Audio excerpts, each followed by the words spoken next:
The ship that appeared near Jupiter was larger than most moons. It hung in the darkness of space like a metal mountain, covered in lights that pulsed with ancient power. The Galactic Empire had finally turned its attention to the small blue world called Earth. For 50,000 years, the Empire had ruled three spiral arms of the galaxy. They had conquered 10,000 species. They had built stations around dying stars and cities inside gas giants. They were old beyond human understanding, and they believed themselves perfect. On the bridge of the great ship, Harold Vexthorn prepared to deliver the message that had broken countless civilizations. He was a tall creature with silver skin and eyes like black pools.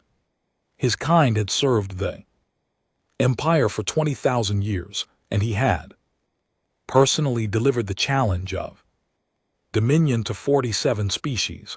All of them had trembled, all of them had begged, all of them had submitted. In the end, he expected nothing different from humanity. The broadcast went out to every communication device on Earth, every phone, every television, every computer screen flickered and showed the Harold's face. His voice spoke in perfect English, translated instantly by technology humanity could not begin to understand. People of Earth, the Herald said, the Galactic Empire has watched your rise. You have spread to your moon and to Mars. You have sent your machines to the edges of your star system. This is noted. This is acceptable, but now you must prove your worth.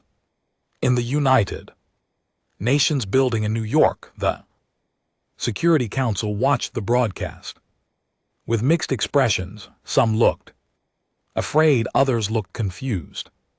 Secretary General Maria Santos leaned forward in her chair, her dark eyes fixed on the screen. The challenge of dominion is an ancient tradition, the Herald continued. It is the right of all rising species to prove themselves. You will face 5 trials: military might, economic production, cultural achievement, scientific innovation, governance, wisdom. If you succeed, you will be welcomed as equals in the galactic community. If you fail, you will submit to the Empire's guidance. You will become a vassal world, protected but controlled. This is not cruelty. This is the natural order. The strong guide the weak. The Herald paused. He had given this speech many times. This was the moment when the fear usually began. The begging would come later. You have 1 cycle to respond. Choose wisely, people of Earth. The Empire is patient, but it does not ask twice. The broadcast ended. Silence filled the Security Council chamber. Everyone looked at Secretary General Santos, waiting for her response. They expected fear. They expected crisis meetings and emergency protocols. Instead, Maria Santos began to laugh. It started as a small sound, almost a cough, then it grew. She leaned back in her chair and laughed like she had just heard the funniest joke in the universe. The other council members stared at her in shock. Madam Secretary, the Russian ambassador asked, "Are you well?" Santo swiped tears from her eyes. "I'm sorry," she said, still laughing. "I'm sorry. It's just, did you hear that? Military might, economic production. They want to challenge us in economics." The Chinese delegate's eyes widened. Then she smiled. Then she started laughing too. Within minutes, the entire Security Council was laughing. They laughed until their sides hurt. They laughed until the guards outside came in to check if something was wrong. What the Galactic Empire did not know, what they could not have known, was that humanity had been watching them For decades, 50 years ago, human scientists had detected faint signals. From deep space, they had built better receivers, better translators, better analysis tools. They had listened to the Empire's broadcasts. They had studied their trade networks. They had watched their challenge of dominion ceremonies from 1,000 different worlds, and they had noticed something interesting. The Empire had not changed in 10,000 years. Their technology was the same. Their tactics were the same, their art, their science, their government, all frozen in place like a fly in amber. They had achieved what they considered perfection, and then they had stopped. They had stopped growing. Humanity had been spacefaring for only 200 years. In that time, they had invented nuclear power, computers, the internet, artificial intelligence, and a dozen other technologies. They had fought world wars and rebuilt from the ashes. They had made terrible mistakes and learned from them. They had changed more into centuries than the Empire had changed into hundreds centuries.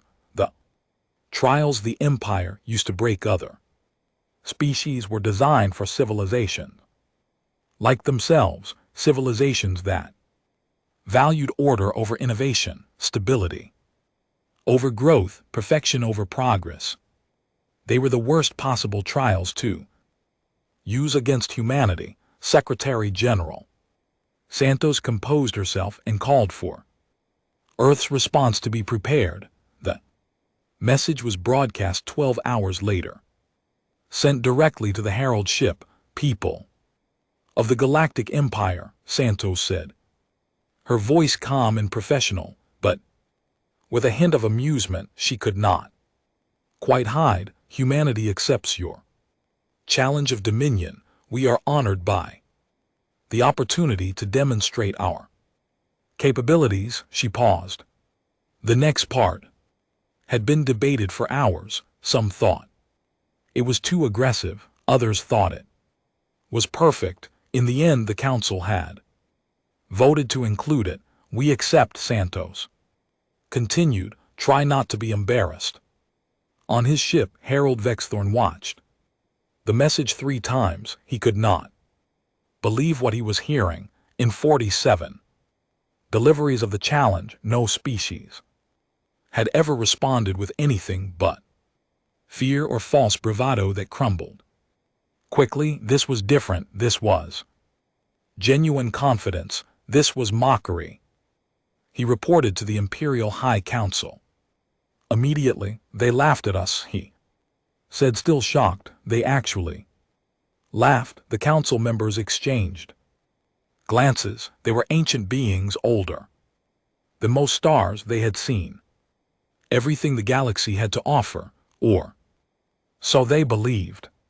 Perhaps they do not understand the situation, High Counselor Rathmoran suggested. Young species often have foolish pride, perhaps. Vexthorn agreed, but there was something in their message, something I have not seen before. And what was that? The Herald considered the question carefully. They were not pretending to be brave. They were not hiding their fear behind words. They genuinely believe they can win. More than that, they seemed almost excited. The council dismissed this as primitive arrogance.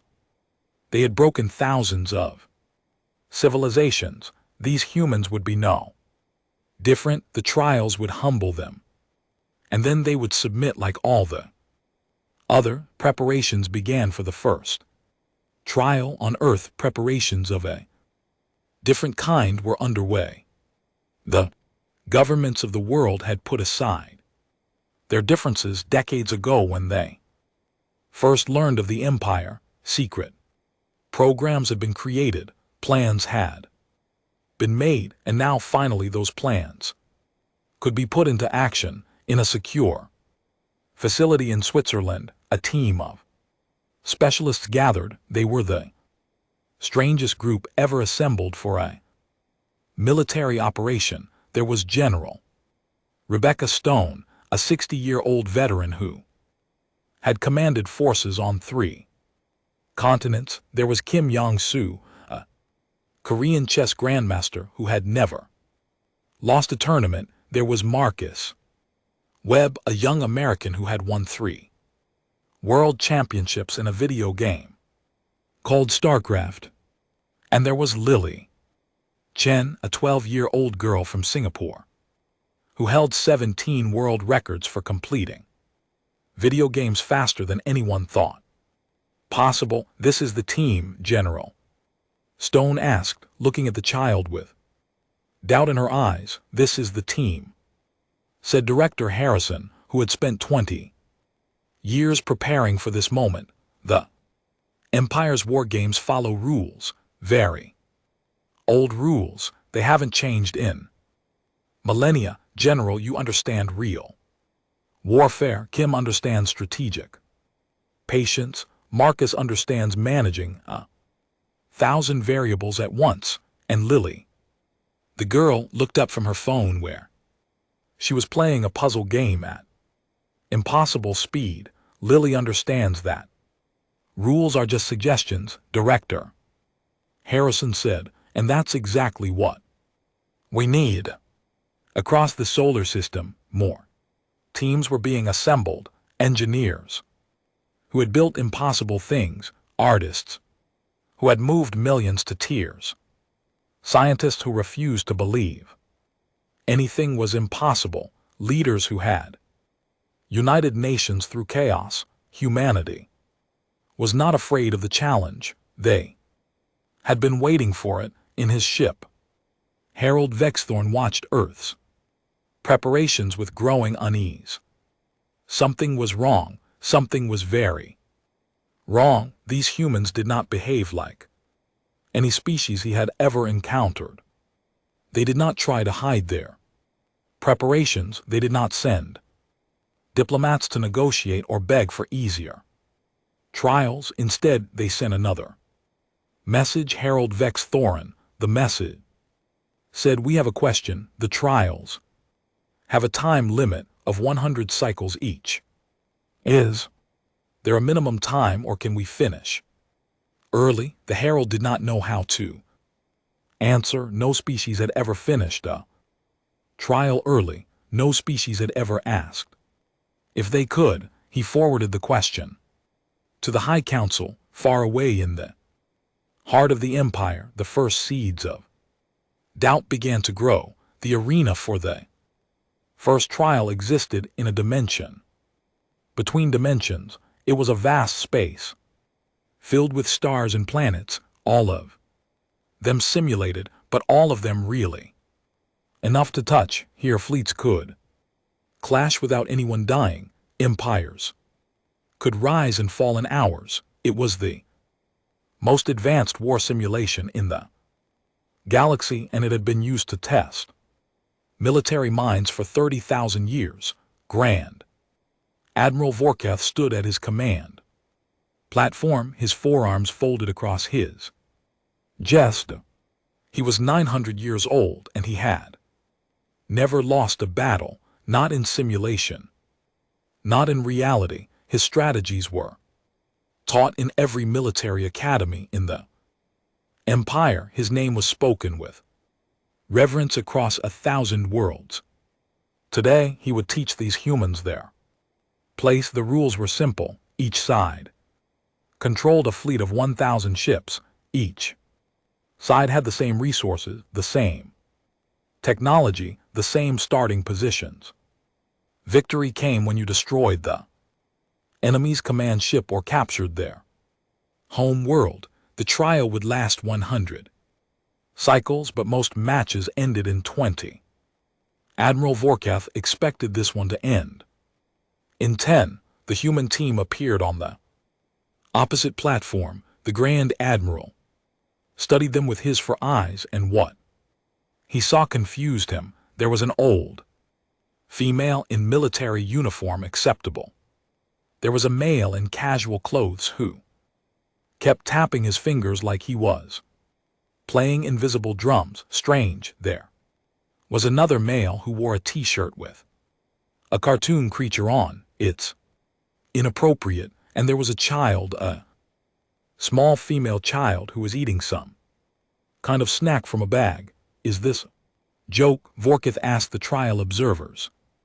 The humans have confirmed their team. The observer replied, they are ready to begin. The Grand Admiral made a sound. That might have been a laugh. Very well. Let the trial commence. The simulation activated. Stars appeared around them. Fleets materialized in the darkness. The war began. Admiral Vorkith launched his opening strategy, the Crescent formation, a classic approach that had won 10,000 battles. His ship spread out in a curved line, ready to envelop the enemy from all sides. It was elegant, it was efficient, it was perfect.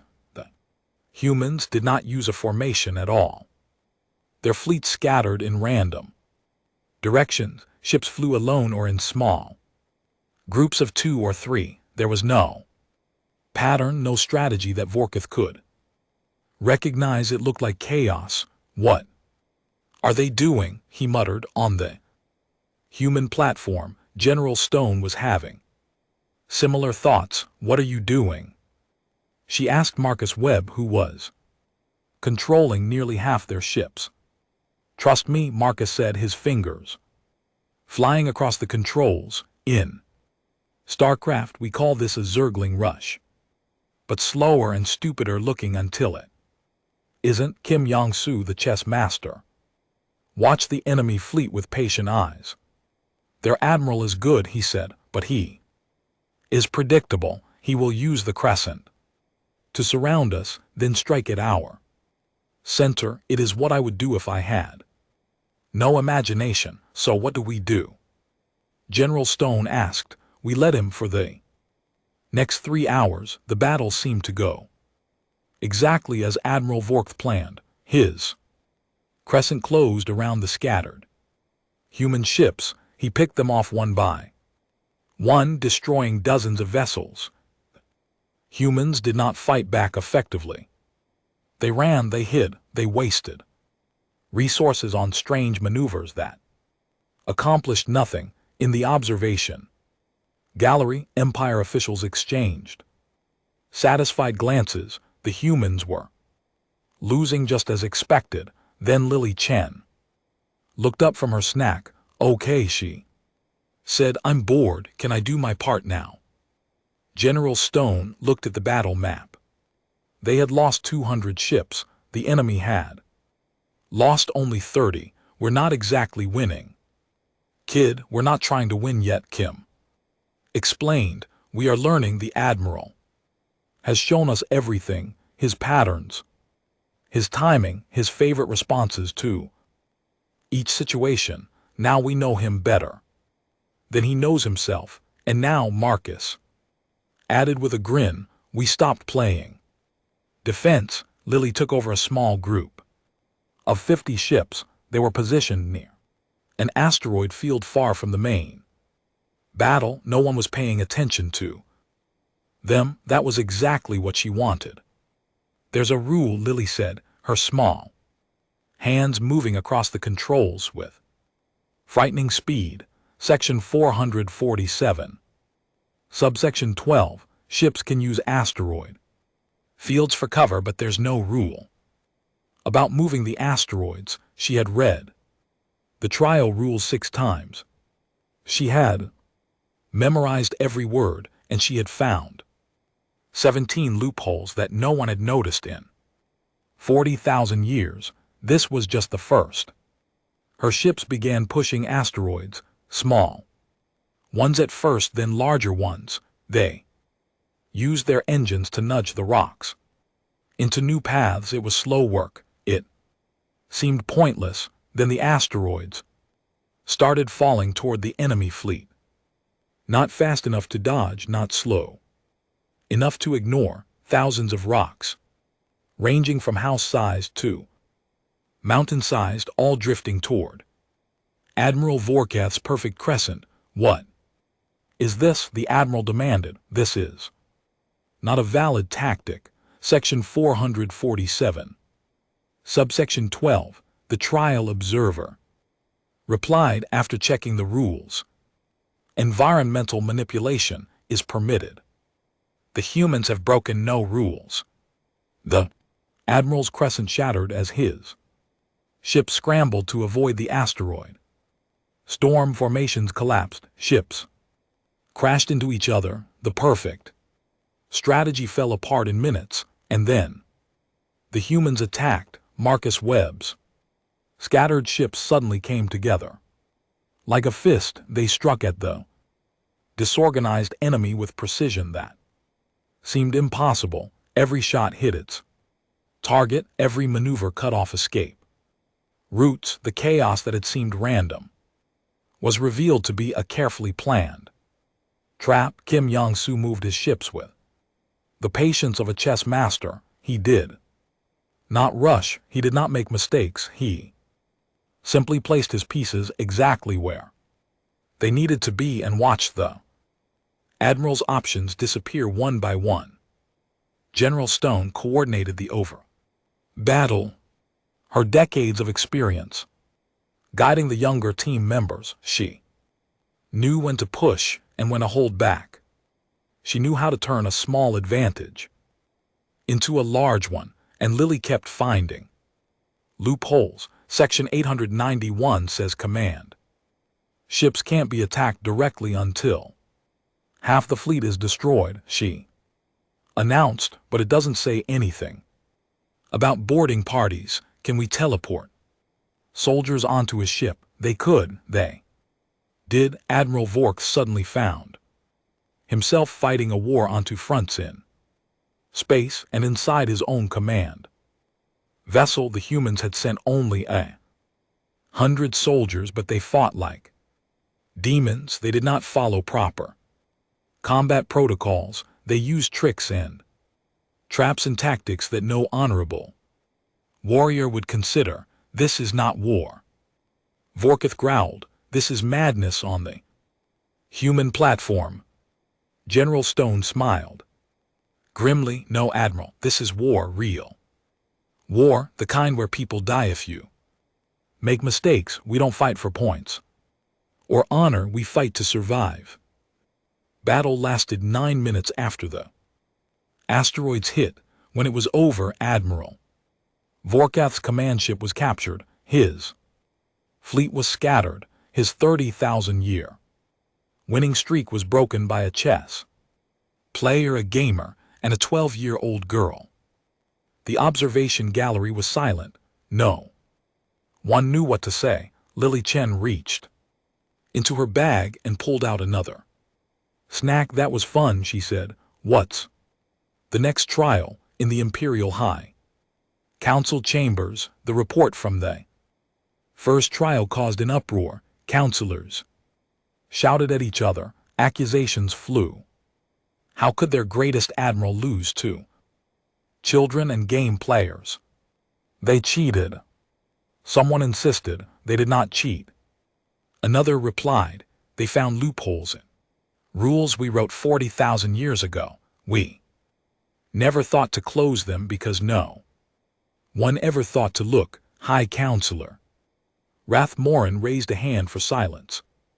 The humans won the first trial. This is unprecedented, but it is not catastrophic. There are 4 trials remaining. We will adapt. We will learn from this defeat. But in the back of the chamber, Harold Vexthorn watched with growing understanding. He had seen the look in the humans' eyes during the battle. They had not been desperate. They had not been lucky. They had been having fun. Your Excellency, he said quietly to the High Counselor, I believe we have made a serious mistake. What mistake? We assumed the humans would be like other species. We assumed they would fight the way we fight, think the way we think, value what we value, but they do not. Then what do they value? Harold Vexthorn considered the Question, he thought about the child. With her snack bag, the gamer with his cartoon shirt, the way they had laughed. When their impossible plan worked, they value novelty, he said finally. They value surprise. They value winning in ways no one has ever won before, and I do not think we are prepared for that. The High Counselor dismissed his concerns. The Empire had faced challenges before. The Empire would endure, but on Earth the humans were already preparing for the second trial. And they were still laughing. The second trial took place on a barren moon at the edge of Imperial space. Both teams would start with the same raw materials, metal, ore, basic tools, and standard construction supplies. They had 30 cycles to build a functional colony capable of supporting 1,000 inhabitants. The Empire had never lost this trial. Their automated systems were flawless. Their construction methods refined over millennia. Master Builder Keth Soren arrived at the moon with quiet confidence. Her species had built the greatest structures in the galaxy. Her personal record included 7 orbital stations to artificial planets and the famous bridge of stars that connected two solar systems. She had won the economic production trial 43 times. The humans sent 1,200 workers in mismatched uniforms carrying equipment that looked like it had been assembled from spare parts. They argued loudly about where to set up their base camp. 3 different foremen claimed to be in charge. It was chaos before they even began. This will be easy, Master Builder Keth Soren said. She was wrong. The Empire team began their work with smooth efficiency. Machines moved in perfect patterns. Workers followed precise instructions. Walls rose according to ancient blueprints that had never failed. By the end of the first cycle, they had completed their foundation and begun the primary structure. The humans spent the first cycle arguing. They argued about the design. They argued about the materials. They argued about who would do which job. Their foreman drew diagrams in the dirt and shouted at each other. Imperial observers watched with amusement. Then something strange happened. On the second cycle, the argument stopped, or rather they transformed. The humans had not been fighting, they had been competing. Each foreman had proposed a different design, and the workers had voted on which elements to keep. The final plan was a combination of all 3 approaches, taking the best ideas from each, and then they built. Humans, the Empire discovered, did not need sleep the way other species did. They could push through exhaustion on willpower alone. They called it pulling an all-nighter and spoke of it like a badge of honor. Workers who should have collapsed after 20 hours kept going for 30, 40, even 60 hours before resting. They also cheated. Not against the rules. The rules were carefully designed to prevent actual cheating, but they bent every rule to its breaking point. When the regulations said they could not use automated systems beyond a certain level, they created semi-automated systems that required a human to press one button every few minutes. When the rules limited the size of their construction machines, they built smaller machines that worked together like a hive of insects. Is this permitted, Master Builder Keth Soren demanded. The trial observers checked the rules carefully. Yes, they admitted, it is unexpected but permitted. By the 5th cycle, the humans had caught up. By the 10th cycle, they had pulled ahead. By the 15th cycle, their colony was complete and inhabited. The rules said the colony must be capable of supporting 1,000 inhabitants. They did not say it. Had to be empty. The humans had brought settlers with them, volunteers who were willing to live in an unfinished structure while construction continued. Around them, children played in half-built parks, families ate dinner in cafeterias that still smelled of fresh concrete. This is not how it is done. Catherine protested. Construction must be finished before habitation begins.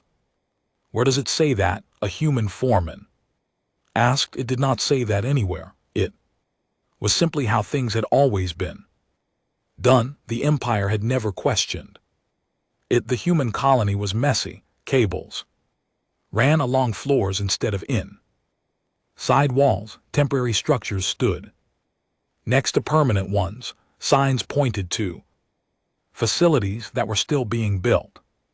It was chaos. It was also full of life. Laughter echoed through the corridors. Music played from portable speakers. Someone had already started a garden in the common area, growing vegetables in recycled containers. Master builder Keth Soren finished her colony 8 cycles. Later it was perfect. Every surface was smooth. Every system was optimal. Every measurement was precise. It was also empty. The trial judges toured both colonies. The empire's structure was a masterpiece of engineering. The human structure was a masterpiece of something else. Something the judges did not have a word for. How do you explain this? Judge asked the human foreman. The foreman clears throat. Shrugged. Explain what? We needed a colony, so we built one. We needed people to live in it, so we moved them in. What's complicated about that? But it is not finished. Sure it is. People can live here, can't they? That was the goal. Everything else is just decoration. The judges ruled in humanity's favor. The colony met all requirements. It had been completed faster, and the inhabitants seemed significantly happier, though this was not technically part of the scoring criteria. The third trial began 1 cycle later. Cultural achievement was considered the easiest trial by most species. You simply presented your finest artistic work and allowed the judges to evaluate it. The empire's submission was a masterpiece called the Harmony of Spheres, a mathematical symphony performed by automated instruments. Every note was calculated to produce optimal emotional response. Every melody followed patterns that resonated with the fundamental frequencies of the universe. It was perfect art refined over centuries.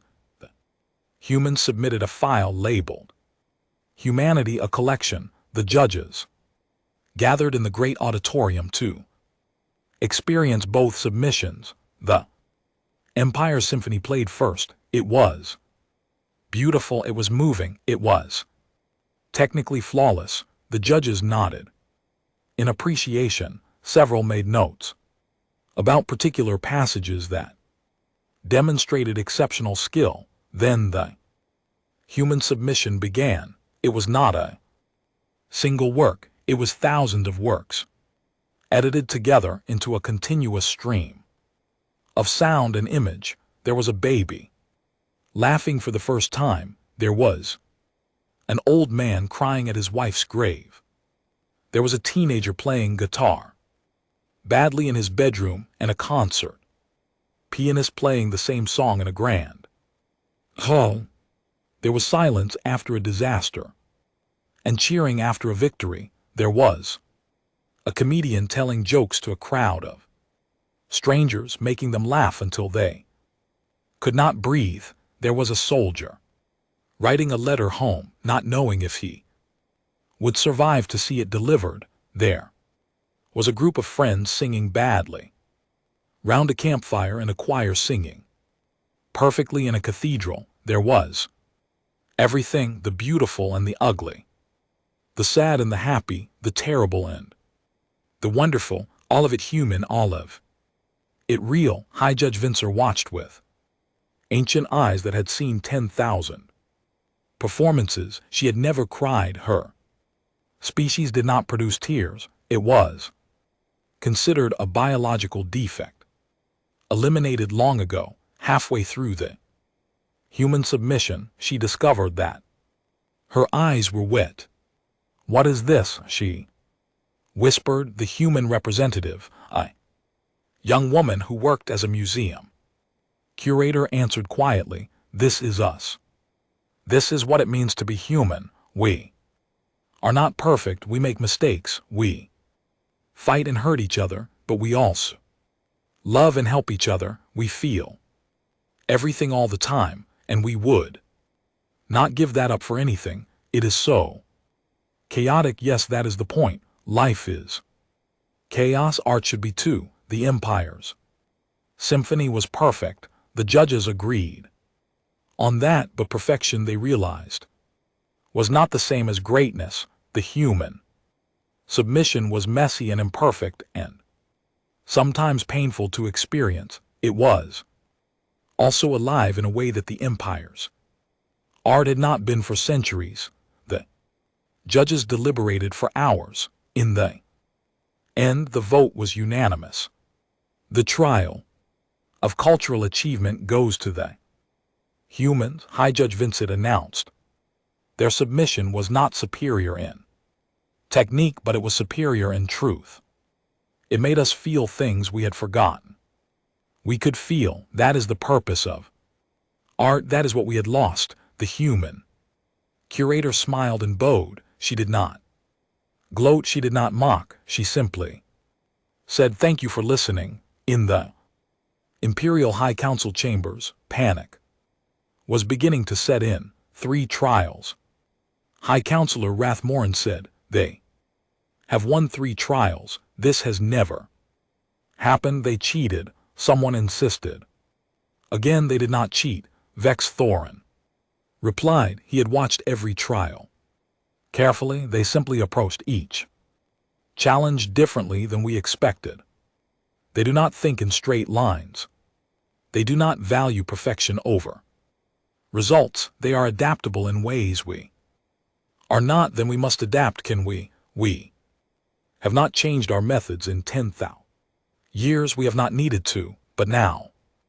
The council fell silent. They were facing a truth they had avoided for millennia. The Empire had stopped growing. They had achieved what they considered perfection and then frozen in place. They had mistaken stagnation for stability, and now a young species from an unremarkable world was showing them everything they had lost. 2 trials remained. The council promised that humanity would not win again on Earth. The humans prepared for trial 4, and they were still laughing. The 4th trial was supposed to be impossible. 10,000 years ago, the Empire had faced a crisis. A star in a populated system had begun to die. Its core was collapsing in an unstable pattern, and within a century, it would explode, destroying 12 inhabited worlds. The greatest minds of the Empire worked on the problem for generations. They tried everything. They failed at everything. In the end, they evacuated the system and watched the star die. 40 billion people lost their homes. The Empire declared stellar stabilization impossible and moved on. Now that same problem was given to humanity. Stabilize this simulation of the dying star. The trial instruction said you have 100 cycles. The Empire's best attempt lasted 60 cycles before failure. Matching or exceeding this time will be considered acceptable. Actual stabilization will be considered exceptional. The human science team gathered in the simulation chamber.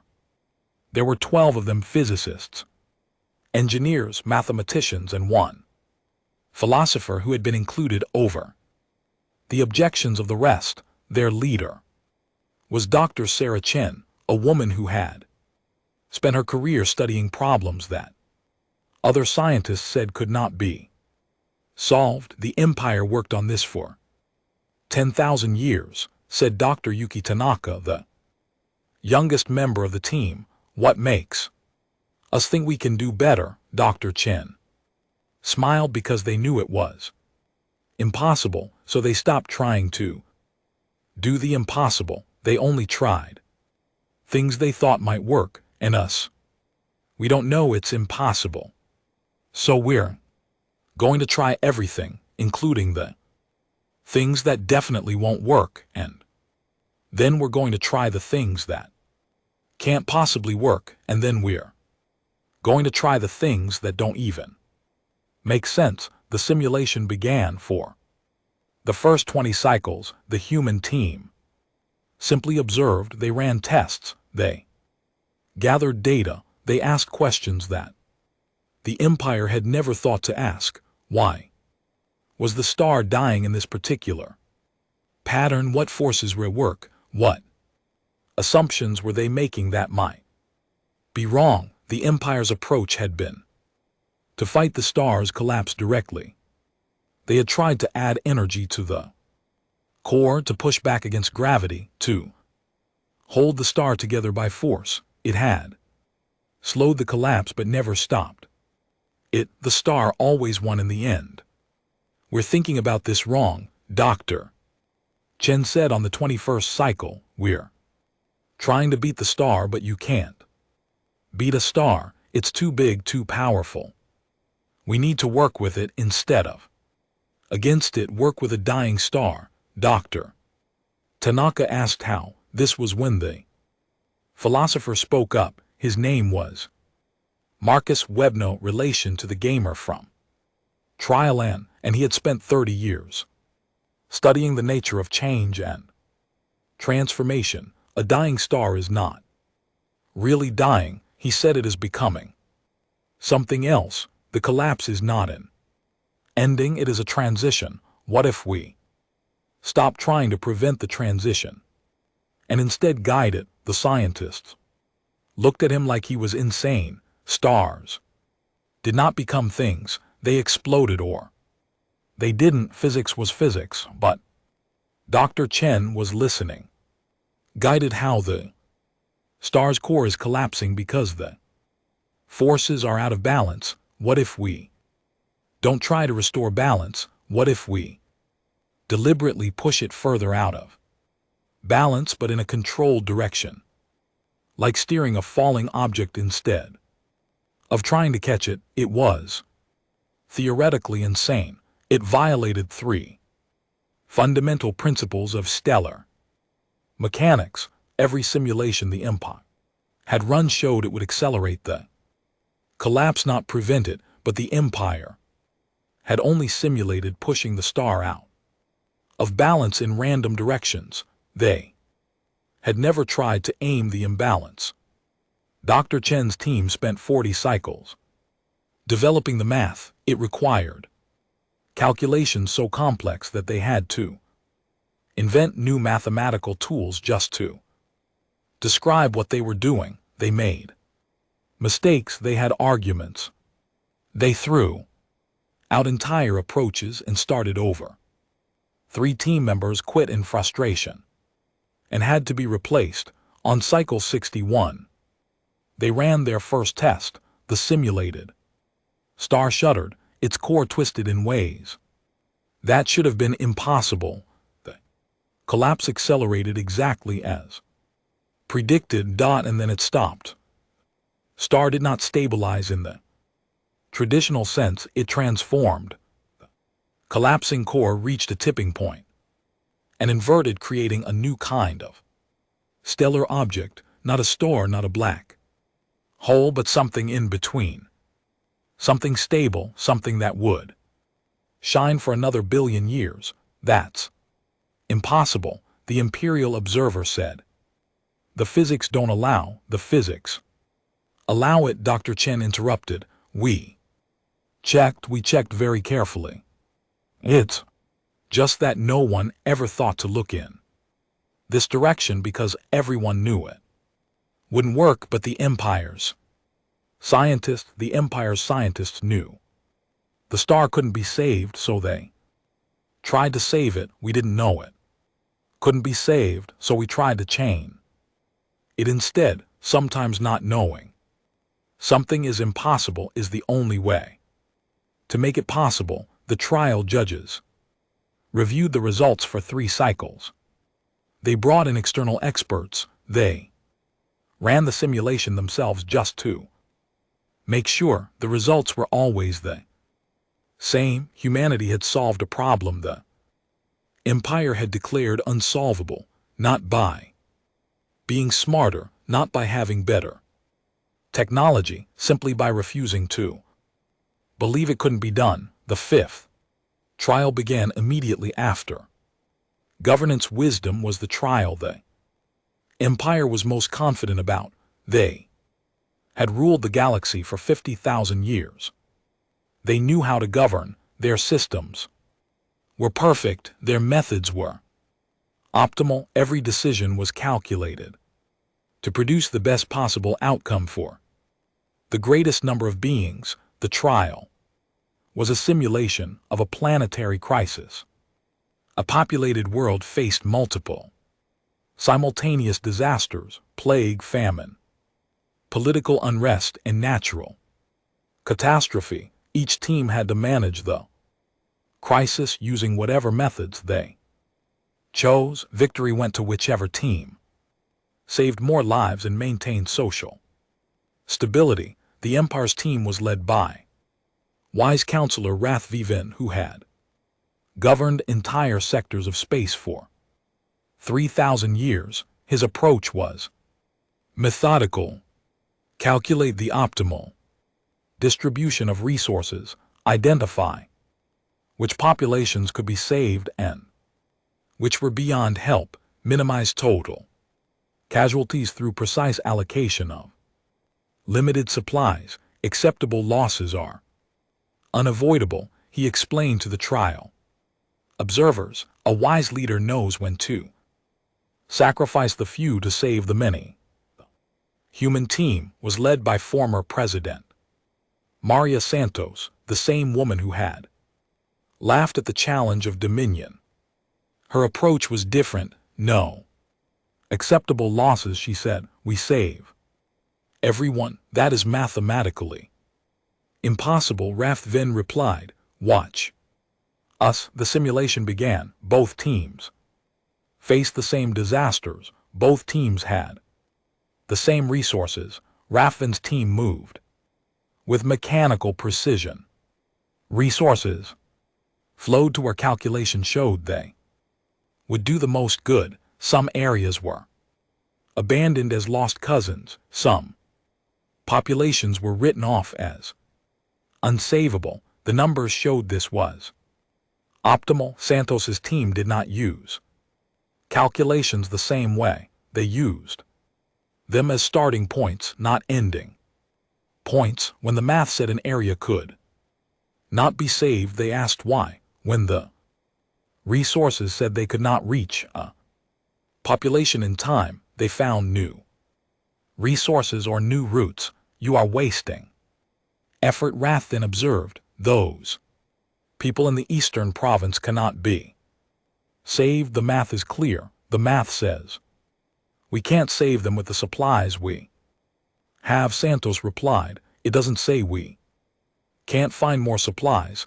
Her team did something the Empire had never considered.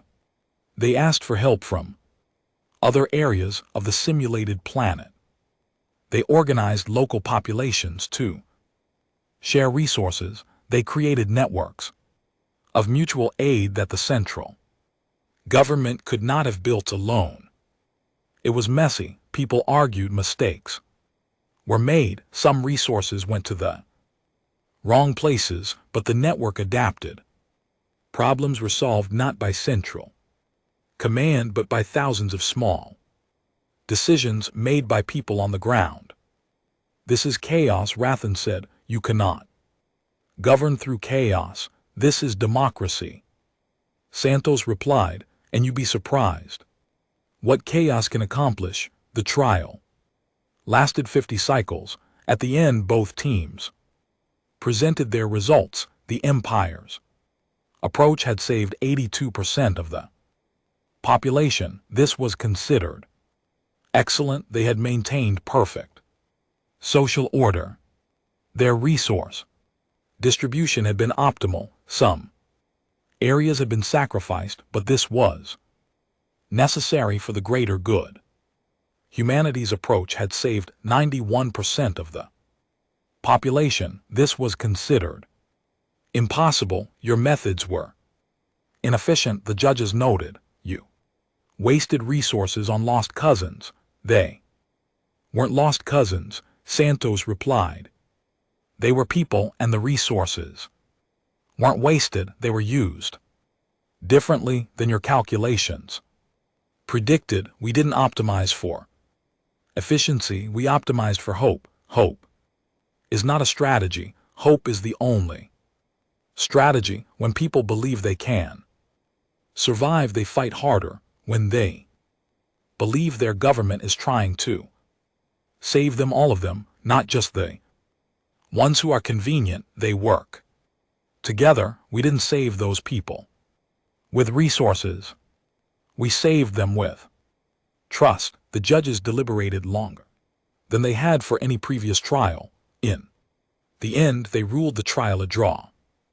Humanity had saved more lives, but the Empire had maintained better order. Both approaches had merit. Santos accepted the ruling gracefully. A draw is fine, she said. We didn't come here to win. We came here to prove we deserve to be heard. For trials completed, 3 victories for humanity, 1 draw. Challenge of dominion had never gone this way before. In the Imperial High Council, the debate continued long into the night. What did this mean for the Empire, for the galaxy, for the future? Harold Vex Thorin watched from the shadows, and he began to understand something that his superiors had not yet grasped. The humans had not just won. They had shown the Empire a mirror, and what the Empire saw in that mirror was troubling. They saw stagnation where they had believed there was stability. They saw weakness where they had believed there was strength. They saw civilization that had stopped growing 50,000 years ago and had been slowly dying ever since. The humans had not come to conquer, they had come to wake the Empire up. The question was whether the Empire wanted to be awakened. The Imperial High Council chamber was the oldest structure in the Empire. Its walls had stood for 48,000 years. Its great dome had witnessed the rise and fall of 100 dynasties. Its stone seats had held the most powerful beings in the galaxy. Now those seats held beings who did not know what to do. The final judgment of the challenge of dominion was to be delivered today. By all traditional measures, humanity had won 3 trials to 0 with 1 draw. No species in 50,000 years had achieved such a result. No species had even come close. The law was clear. A species that won the challenge earned the right to join the Empire as equals. They would have a seat on the council. Their voice would be heard. Their people would be free. But this had never actually happened before. High Counselor Wrath Morin sat in the center of the great chamber, his ancient eyes closed. He had ruled the council for 8,000 years. He had seen empires born and die. He had watched stars explode and planets form from their ashes. He had believed he understood everything about the universe. The humans had proven him wrong. Bring them in, he said. That the great doors opened and the human Delegation entered. There were 12 of them representatives from Earth's United Government. Secretary General Santos walked at their head, her posture straight and her expression calm. She did not look like someone who expected to be treated as a conquered servant. She looked like someone who knew exactly what she was worth. Behind her walked the heroes of the trials, General Stone and Lily Chen from the military trial, the foreman from the construction challenge, Dr. Sarah Chen and her team of scientists. They walked like people who had nothing to prove because they had already proven everything. Humans of Earth. High Counselor Rathmoran began, his voice echoing through the chamber. The challenge of Dominion has been completed. Clears throat. The results are clear. You have demonstrated military might. You have demonstrated economic production. You have demonstrated cultural achievement. You have demonstrated scientific innovation. The trial of governance. Wisdom was judged a draw. He paused. Chamber was silent. By the ancient laws of our empire, this means we know what it means. Santos interrupted. She did not raise her voice, but her words carried clearly. It means we have proven ourselves. It means we have earned the right to be treated as equals. It means the great galactic empire must now accept a young, loud, chaotic species as their peers. Several counselors made sounds of outrage at the interruption. Humans did not interrupt the High Counselor. It simply was not done. Yes, Rathmoran said slowly, that is what it means. However, you don't want to do it. The High Counselor opened his eyes. They were very old and very tired. The council is divided on this matter. Divided. Santos smiled. It was not a friendly smile. Half of you want to honor the challenge because that is what the law demands. The other half want to find some excuse to refuse because you cannot accept that you lost. Is that about right? Silence. That was exactly right. Let me save you some trouble. Santos said, we don't want to join your empire. This time the outrage was universal. Every counselor spoke at once. This was unprecedented. This was unheard of. Every species that had ever won the challenge. Admittedly, there had been none would have been desperate to join the empire. It was the greatest honor in the galaxy. You don't want. Rathmoran could not finish the sentence. No, we watched your empire for 50 years before you noticed us. We learned your languages. We studied your history. We saw your technology and your wealth and your power, and we saw something else. What did you see? We saw that you stopped. 50,000 years ago you decided you were perfect, and then you just stopped. No new art that was not a copy of old art. No new science that was not a refinement of old science. No new ideas that were not variations of old ideas. You built the greatest civilization the galaxy has ever seen. And then you let it freeze. Counselors exchanged glances. This was not supposed to happen. The humans were supposed to be grateful. The humans were supposed to be humble. The humans were supposed to recognize that the empire knew best. We are stable. A counselor said, we have achieved balance. Change is unnecessary. Change is life. Santos replied, a thing that does not change is not alive. It is preserved like a body in a tomb. Your empire is a beautiful tomb, counselors, but it is still a tomb. Rathmoran raised a hand for silence. The chamber quieted. If you do not wish to join us, he said carefully. What do you wish? Santos looked at him for a long moment. When she spoke, her Voice was gentle, "We wish to help you." This was the most shocking thing yet. The counselors did not know how to respond. Help from a young species, barely out of their own solar system. It was absurd, it was insulting.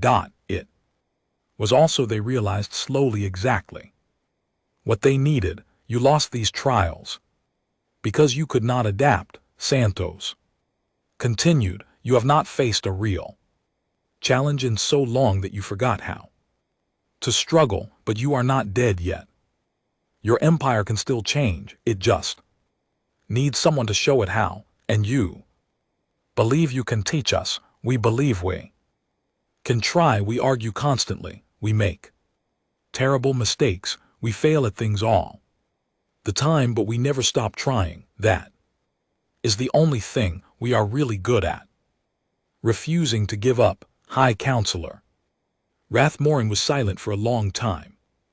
He thought about the trials, he thought about the child who had found loopholes in ancient rules. He thought about the scientist who had solved an unsolvable problem because they did not know it was unsolvable. He thought about the leader who refused to accept acceptable losses. He thought about his empire frozen in place for millennia, slowly dying while it believed itself immortal. What would you have us do? He asked. Finally, talk to us, learn from us, let us learn from you, not as conquerors and conquered as partners. You have 50,000 years of wisdom, we have to 100 years of questions. Imagine what we could do together. The council debated for 3 days. In the end they voted. It was closer than any vote in 10,000 years, but the result was clear. The Galactic Empire would not absorb humanity. Humanity would not submit to the Empire. Instead, they would create something new, an alliance of equals, partnership between the oldest civilization in the galaxy and the youngest. The treaty was signed on Earth, in the same building where Santos had first laughed at the heralds' message. Representatives from 1,000 worlds attended. The ceremony was broadcast across 3 spiral arms. When the signing was complete, High Counselor Rathmorin approached Santos. Privately, I must ask, he said, when you first received our challenge, why did you laugh? Santos smiled. Because we knew who you were. We had watched you for decades. We saw your power and your wealth and your perfection, and we saw that you had stopped growing. You challenged us with trials designed to test things we were already good at. It was like a sleeping giant challenging an athlete to a running race. We did not know. That was the saddest part. You did not know what you had lost, but you will remember now, because we will keep challenging you. We will keep asking questions you have not heard in millennia. We will keep making mistakes and learning from them in ways you have forgotten how to do, and you will either learn to change again, or you will watch us grow beyond you. Rathmorin was silent for a moment, then for the first time in 8,000 years he laughed. It was a rusty sound. He had not used those muscles in centuries, but it was real. It was alive. I believe he said that. This is the beginning of something very interesting. That Santos replied is what we are counting on across the galaxy. In the months that followed, something remarkable began to happen. The younger species of the Empire, those who had submitted quietly for thousands of years, started asking questions. They started experimenting. They started arguing with their rulers. They started laughing. Empire did not fall. It did not collapse under the weight of its own perfection. Instead, it began to change slowly. At first, then faster, new art appeared. that broke the old rules, new science, explored directions that had been forbidden for millennia, new ideas, spread like fire through a forest that had been dead and dry for too long. It was messy, it was chaotic, it was nothing like the perfect order the Empire had maintained for 50,000 years. It was also alive in a way the Empire had not been alive for longer than anyone could remember, and at the center of it all were the humans, still arguing, still making mistakes, still laughing at challenges that were supposed to frighten them. They had not conquered the galaxy, they had done something far more dangerous. They had made it interesting again. In his private chambers, Harold Vexthorn wrote the first chapter of a new history. He called it The Awakening. The first line was simple: the humans came to us as challengers, they left us as teachers.